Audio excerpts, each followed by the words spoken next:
Have you ever had that moment where you thought, where's my file? I think I last saw it in Teams. I'll be the first to raise my hand and say that happens to me sometimes because we have so many choices for where we can create, store, and share our files. In this video, I'm going to focus on Microsoft Teams. First, let's talk about what Teams is used for.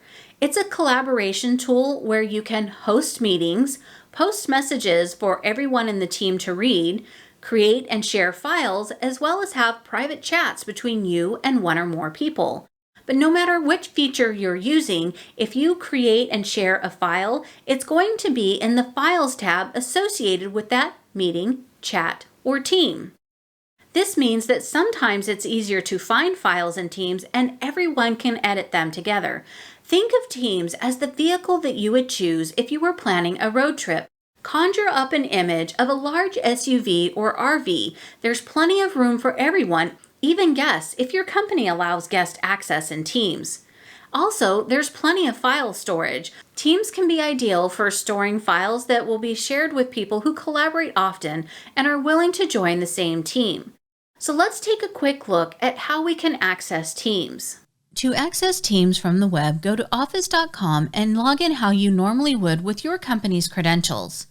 Then, from the waffle icon at the top of the screen, you can select Teams from the list of apps. When the Teams web application opens, you will see a list of teams in the center navigation pane. All teams will have at least a general channel, but most teams will contain additional channels created by the team owners. What's important to know is at the top of each channel, there will be a Files tab, and this is where all documents that are stored within the team can be found.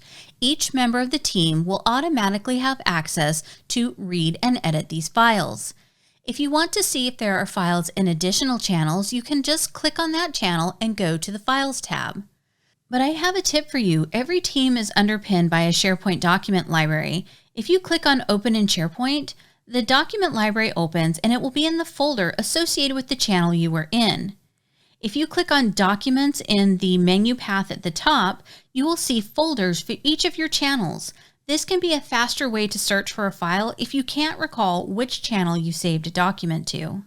If you've downloaded it to your computer, you can also use the Teams desktop application, and the icon is usually going to be right there on your desktop. Now that it's loaded, you can see that these are the same teams with the same files and folders that I showed you a moment ago. I will point out that you can use the Open in SharePoint feature from the Teams desktop app to find your files. However, it is going to try to open SharePoint on the web, so if your credentials aren't connected, it may give you an error. To learn more about using Microsoft Teams, I have a lot of Teams videos and a playlist on my channel. Also, check out the videos about when using SharePoint or OneDrive might be a better option for sharing your files. Thank you for watching, and I'll see you in the next video.